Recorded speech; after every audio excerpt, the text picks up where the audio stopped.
Hey guys, welcome back to the Mountain Nights. My name is Shahid. Today we shall be talking about two main prevalent myths amongst trekkers about mountaineering. The first myth is that an individual who is fit enough, a good mountaineer in terms of his physical abilities, is more vulnerable to acute mountain sickness. The second myth says a pro athlete is more likely to be a pro mountaineer as well. Now, we as a mountaineering instructors and individual, those who have gained experience over the years in mountaineering, will be breaking these myths. Today with me, my friend Jerry Potton, who is a mountaineer, ski mountaineer, alpinist, will be joining to discuss and throw his understanding upon the same. Alright, let's get started. Hi Jerry, welcome back to the Mountain Nights. Good to see you once again. How are you? Hi Shahid, thanks for having me. I'm terrible.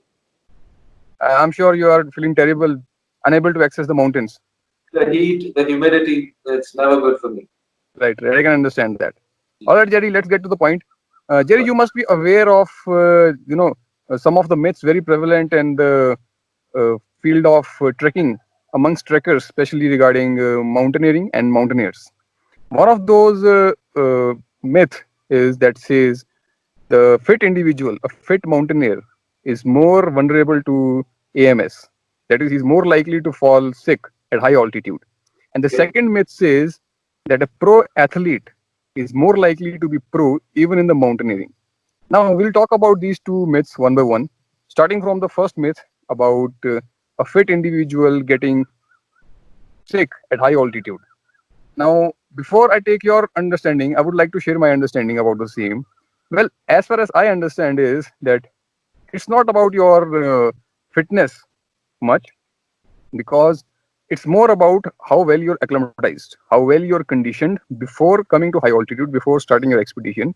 And once you are in the mountaineering at high altitude, what precautions you take, how well you hydrate yourself, how well you keep track of your diet, how much calories you consume and you take.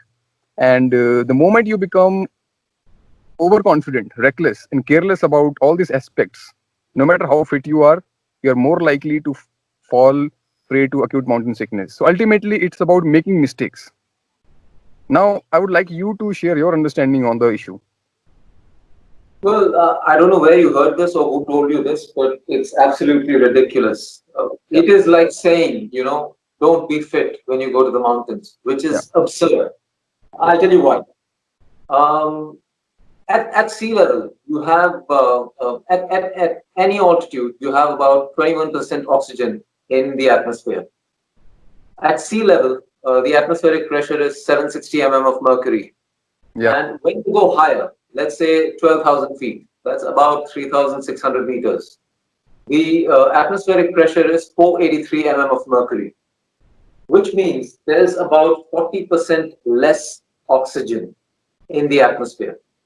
The composition is still the same, 21% oxygen in the air, but the number of molecules in a given volume is 40% lesser. yeah, So when you're breathing, you're actually consuming less oxygen than you're used to. One way to tackle this is to increase the ventilation, to increase your rate of breathing. But it is proven that even that's not sufficient, no matter how hard you breathe. So the other way to take care of this deficit is that the body tries to get used to the surroundings. This is yeah, known as acclimatization. yeah, What it basically does is, the body is trying to generate more RBCs. It's trying to synthesize more enzymes, which will basically separate, oxygen from the hemoglobin to oxygenate your cells, your body cells. This happens over time, yeah, and you need efficient internals, an efficient heart, an efficient lung to be able to perform these activities. yeah, So if a person is fit, let's say you and I, we worked hard off season and someone else has not worked so hard.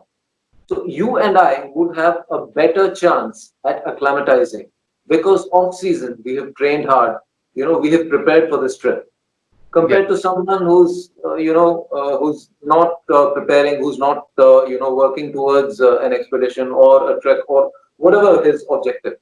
So yeah, someone who has done the homework, who has worked hard, has conditioned himself, is actually physically in a better position to get used to acclimatize, to his surroundings. Another aspect is if you hit 12,000 feet and acclimatize for that altitude, that is the altitude to which you are acclimatized. So when you go to 15,000 feet, you have to be acclimatized for that altitude, and so on and so forth. So Yeah. you have to give yourself enough time Yes. for this. Yeah. And, Ultimately, it's about and being fit helps you. It does not, put exactly. you at a disadvantage. Yes, but we can say if a fit person is making some mistakes in high altitude, being reckless, like I said before, not adhering to the rules and regulations that one must adhere to, then he's more likely to fall sick. But to Yes, but say that a fit not person, because he's fit. yes, but to Yes. say just because he's fit, he's more likely to fall, prey to AMS is something doesn't make any sense to me. Rather, the right way of saying would be, or the right way of saying should be that a person who makes mistakes does not acclimatize well, right? He's more likely to get AMS, irrespective of his fitness level. All right. With that said, let's proceed ahead to breaking another myth.